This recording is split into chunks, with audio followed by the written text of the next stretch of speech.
पूर्व कांग्रेस प्रदेश सचिव अरुण मेहता ने सोलन छैला सड़क की दुर्दशा पर तीखा हमला बोला है और मांग की है कि इसे तत्काल राष्ट्रीय राजमार्ग घोषित किया जाए। मेहता ने कहा कि यह सड़क 3 जिलों की लाइफलाइन है, लेकिन इसकी हालत बरसों से खस्ता बनी हुई है। मेहता ने याद दिलाया कि कभी यह सड़क स्टेट हाईवे थी, मगर सरकारों की उदासीनता के चलते इसे डीनोटिफाई कर अब मेजर डिस्ट्रिक्ट रोड बना दिया गया। कई बार आंदोलन हुए, भूख हड़तालें हुई, आंदोलन तक का दरवाजा खटखटाना पड़ा, लेकिन नतीजा केवल सिफर रहा। कांग्रेस नेता अरुण ने बताया कि इस सड़क से रोजाना आलू, शिमला मिर्च और सेब जैसी कृषि उपज की 2000 से ज्यादा इकाइयों की आर्थिक गतिविधियां जुड़ी हुई है। यह न केवल व्यापार की धुरी है, बल्कि हजारों छात्रों की पढ़ाई और यात्रियों की जान भी इसी पर टिकी हुई है। उन्होंने सबसे गंभीर चिंता शैलेज कैंची और पेरू पुल को लेकर जताई है। मेहता ने कहा कि ये जो सड़क है ये बहुत एक बड़ा मेजर रोड है 3 जिलों का, और इस मैच कल जो है लोगों ने आंदोलन भी किए हैं, लेकिन ये हालत कोई याद से नहीं है। इस रोड की हालत जो है वो बहुत सरकारें आई, बहुत चली गई, लेकिन हम सरकारों को भी इस मामले में जो है वो दोषी नहीं ठहराते हैं, क्योंकि कई मामला रहा है। पहले तो कंपनसेशन का मामला था, जमीन का मामला था, वो नहीं सुलझ पाया।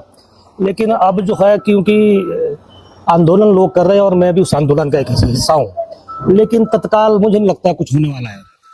सबसे पहले तो हमें ये देखना पड़ेगा कि आपका स्टेटस क्या है इस रोड का। ये पहले स्टेट हाईवे एक जमाने में हुआ था, उसके बाद ये डिनोटिफाई हुआ, अब शायद अब MDR रोड है, ये मेजर डिस्ट्रिक्ट रोड। हमारी तो ये मांग है सरकार से भी, और केंद्र सरकार से भी और राज्य सरकार से भी, कि ये कमर्शियल दृष्टि से जो है ये बहुत हिमाचल का बहुत बड़ा रोड मैं इसको मान सकता हूँ कि इसमें 2000 की आर्थिकी आपके आलू, शिमला मिर्च से लेकर सेब को जोड़कर इस रोड से आती है। इसको जो है कम से कम नेशनल हाईवे का स्टेटस पहले दिया जाए। सुरेश जी हमारे MP साहब है और रीना जी भी है, MLA है। मेरा वही कहना है कि एक्चुअल में अब किसी को दूषित करना मैं ठीक नहीं समझता, लेकिन उनको करना चाहिए। देखो, उनको आवाज़ उठानी चाहिए, और मैं तो सबसे ज़्यादा केंद्र सरकार, क्योंकि ये मामला जो है केंद्र सरकार का है और ये आर्थिकी से जुड़ा हुआ ये रोड है। और यही नहीं, सबसे ज़्यादा जो इंस्टीट्यूशन जो आपके हमारे जो छात्र छात्रा है जो पढ़ने आते हैं, वो मैक्सिमम इस रोड से सोलन आते हैं, वो चंडीगढ़ जाते हैं, जहाँ भी है हर तरह से जो है। और इसमें सबसे बड़ी प्रॉब्लम यह है कि इसमें जो 2 पुल है वो सबसे खतरनाक है। वो 2 पुल, एक शैलेज कैंची में है और एक पेरू पुल है। क्योंकि मैं तो आपके चैनल के माध्यम से मैं कहना चाहता हूँ कि मैंने 2-3 महीने पहले ही जो डिवीज़न राजगढ़ है PWD का, उनको मैंने आगाह कर दिया था कि इसकी कैपेसिटी नहीं है, आप कम से कम इसकी जांच कर ले और आप हाई अथॉरिटी को लिखें। क्योंकि ट्रॉले चल रहे हैं, अब कैपेसिटी 10 टन की है, ट्रॉले 25 से 30 टन के आ रहे हैं। तो भगवान ना करे कि अगर कभी वो पुल टूट गए, उसके बाद जो है कनेक्टिविटी सारी सोलन की बंद हो जाएगी, फिर हमारे पास कोई ऑप्शन नहीं रह पाएगा। क्योंकि एक पुल तो चलो यहाँ पेरू पुल में, वहाँ हमारे पास एक राजगढ़ ऑप्शन हो सकती है, वहाँ हब्बन, लेकिन जो एक शैलेज कैंची वाला है वो तो फिर हब्बन को भी जो है नहीं जोड़ पाएगा। जो आंदोलनकारी है वो आज से नहीं है। इसका अगर इस इतिहास में हम देखेंगे तो पहले भी कई बार आंदोलन हुए हैं। सुनाना में कई बार लोग अनशन पर बैठे हैं, और एक बार तो कोर्ट ने जो है वो इस रोड को शायद बाइंडिंग किए थे और पक्का किया था। लेकिन त्वरित मुझे नहीं लगता कुछ होने वाला है।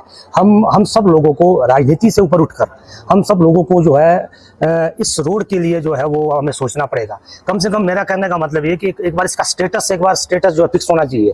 कम से कम नेशनल हाईवे तक जो है ये रोड बनना चाहिए। देखिए, मैं इसमें 3 जिले आते हैं, और जो इसकी सहायक जो सड़कें है जो PWD की है, जो डिवीजन राजगढ़ में है, वो ही कोई 12 सड़कें हैं, और सहायक सड़कें जो ब्लॉक की है, राजगढ़ ब्लॉक की, वो 25-26 है।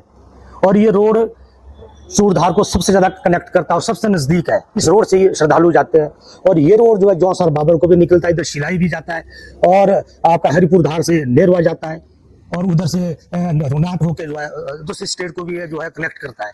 और मेरा ये मानना है कि अगर इसको आने वाले 5 साल लगे, 7 साल लगे, लेकिन उसकी शुरुआत हमको आज से करनी पड़ेगी। ऐसा नहीं है। PWD मिनिस्टर जो है हमारे क्षेत्र में आए थे बल्लभ में, विक्रमादित्य जी, उन्होंने भी बोला है कि मैं इसको जो मैं इस पर काम कर रहा हूँ, और 200 की DPR, 250 करोड़ की जो DPR है वो भेजी है।